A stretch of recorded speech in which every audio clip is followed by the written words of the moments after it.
Kali ini akan banyak sekali orang dari kalangan habaib ya, terkhusus ya, yang dimana mereka ini yang paling banyak menceritakan khurafat, oknum-oknumnya, bercerita kemana-mana bawa kiswah Nabi Muhammad SAW, lalu ada kresek merah untuk ngumpulin amplop dan lain sebagainya. Roti bekas digigitnya dilelang, laku keras teman-teman.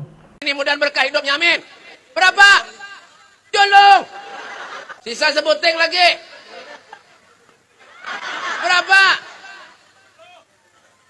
100 lagi julung.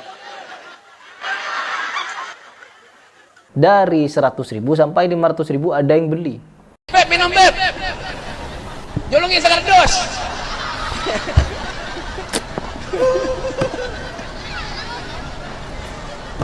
Kasihan Habib kampung parut minum seorangan. Air celupan, habis baca qomat kamit mulutnya ditiup, lalu nerima amplop. Ketika Anda akan bertemu Habib Bahar, siapkan 1 botol air mineral dan 1 amplop yang diisi sedikit uang.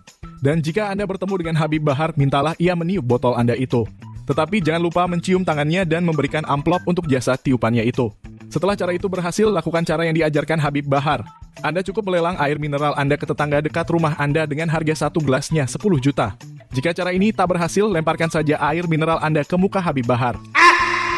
Seolah-olah paling berkeramat itu mulut. Dan di sini juga teman-teman, orang yang paling berkeramat ini mengaku dirinya fasih berbahasa Arab, fasih bahasa Al-Quran, dan bacaan Al-Qurannya tembus kepada Nabi Muhammad sallallahu alaihi wasallam. Bismillahirrahmanirrahim.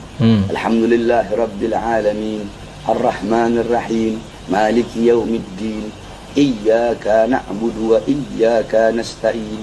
Ihdinas siratal mustaqim. Siratal ladzina an'amta 'alaihim ghairil maghdubi 'alaihim waladdallin. Begitu bacaannya ya. Ya. Jadi bacaan seperti ini, inilah yang betul. Bacaan seperti ini yang betul, teman-teman. Jadi bacaan-bacaan yang lain semuanya itu nggak betul, nggak bersanad kepada Nabi. Dia sendiri yang bilang kalau bacaan seperti ini sanadnya nyambung kepada Nabi Muhammad SAW. Layak untuk dikomentari. Tapi ente nggak tahu kan? Nggak tahu ente. Bahwasanya Fatihah itu ana dapatkan dari guru ana. Guru ana? Guru ana dapatkan dari gurunya. Gurunya? Yang pakai sanad. Sanad. Pakai ijazah. Ijazah. Nyambung. Seperti itulah barusan. Bacaan Fatihahnya Rasulullah SAW. Dan ketika kita simak, dengarkan baik-baik bacaannya, sontoloyo amburadul. Kalau saya kan memang belajar, jadi bacaan saya ya begitu, tidak sebagus orang yang bersanad kepada Nabi Muhammad SAW ini. Dan ada juga satu yang ketika dia majelisan, diem sejenak, habis itu melotot matanya, habis itu dia melihat ke atas, seolah-olah ketika dia melihat ke atas, sesuatu yang gaib dia lihat itu hilang. Ya. Ada beberapa video saya lihat, itu yang di video, bagaimana dengan yang tidak di video.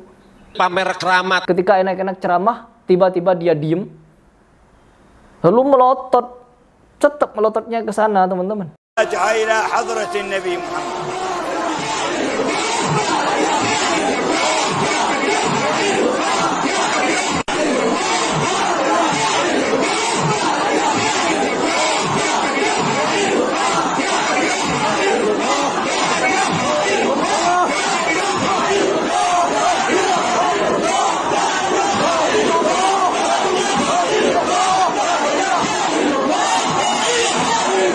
Pamer keramat. Assalamualaikum ayyuhan nabiy wa rahmatullahi wa barakatuh.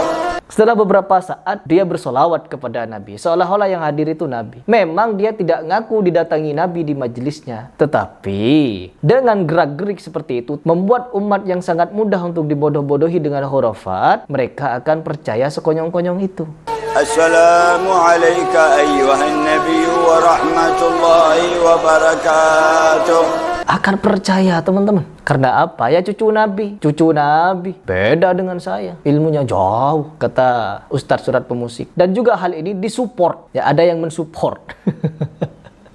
Siapakah yang mensupport itu? Ya mereka yang memuja-muja Ba'alawi seperti Ustadz Abdul Somad. Ya, pokoknya siapapun yang tidak percaya kepada habaib kalau mereka ini cucu Nabi, Yahudi, PKI, teman-teman. Ya, jauh ilmunya dari saya, kemana-mana. Ketika baca Al-Quran, si bibib-bibib melihat Nabi Yaqadhah itu ngedabrus. Ya, kumur-kumur. Ketika dikoreksi, oh banyak mukibinnya gak terima. Ya, biar. Saya tidak peduli dengan narasi kalian. Ya, mau begini, mau begitu. Semakin kalian membahas saya, ya semakin banyak orang mencari tahu saya dan melihat video aslinya. Tidak akan mungkin mereka nonton sepotong-sepotong saja. Ya, kalian bikin di TikTok, di Instagram, enggak. Mereka akan mencari video aslinya. Begitu, dan saya akan terus buat seperti ini. Dan kali ini teman-teman, pemuja Habib Umar, atau Habib-Habib siapapun yang mengaku-ngaku melihat Nabi Yaqadhah atau bagaimana itu, ketika dibacakan Maulid Simtuduror, Nabi Muhammad SAW hadir sampai dilihat orang kafir Cina. Orang-orang pemuja cerita-cerita seperti ini akan malu nonton video ini. Dan video ini akan membuka pikiran kalian bagi kalian yang mau berpikir. Tapi bagi yang tidak mau berpikir, pasti akal kalian akan selamanya buntu. Jadi saran saya, silahkan simak video ini sampai selesai. Contoh lagi berlebih-lebihan mengatakan Nabi sering jalan-jalan. Iya, Nabi jalan ke Surabaya, Tangerang ditinggalkan. Nabi jenguk Habib ini, Habib anu, Syekh ini, Syekh anu. Sementara Abu Bakar tidak pernah dijenguk. Abu Bakar, Umar, Utsman, istri-istrinya nggak pernah dijenguk, Fatimah nggak pernah dijenguk. Ini Nabi katanya keluar-keluar terus, tidak pernah ketemu 9 istrinya. Nabi tidak pernah keluar, tidak ada satu istri mengatakan Rasulullah keluar sama saya, ketemu saya. Kenapa Fatimah radhiyallahu anha meninggal? Sakit, setelah Nabi meninggal dia sakit sedih. 6 bulan kemudian dia meninggal dunia. Seandainya Nabi tiap hari keluar, ngapain dia sakit? Ya nggak? Iya. Iya nggak? Iya, betul. Ya, Nabi keluar ketemu dia, ngobrol, gimana nak?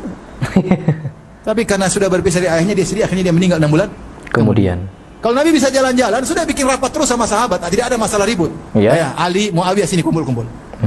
Nabi tidak pernah ketemu istrinya, tidak pernah ketemu para sahabatnya, tidak pernah ketemu mantunya, tidak pernah ketemu anaknya.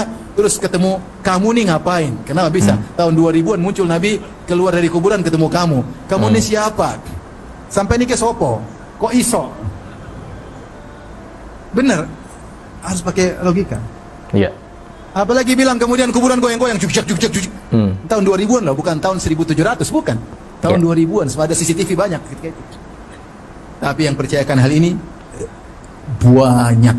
Ya, masih belum mau mikir dengan penjelasan ini? Hah?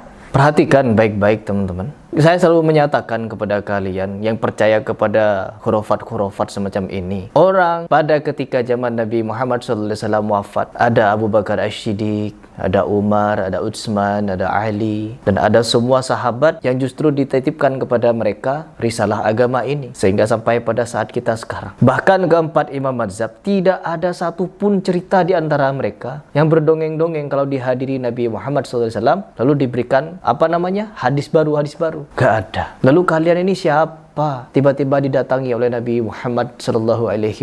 Yaqadhah pula. Dilihat secara kasat mata. Mau dibawa kemana? Kalian mau mengajarkan apa kepada umat? Mau sampai kapan pula? Silahkan dipikir. Kalau gak mau mikir, ya memang jelas. Wajar kalian Indonesia ini banyak disebut IQ jongkok 78. Dipikir.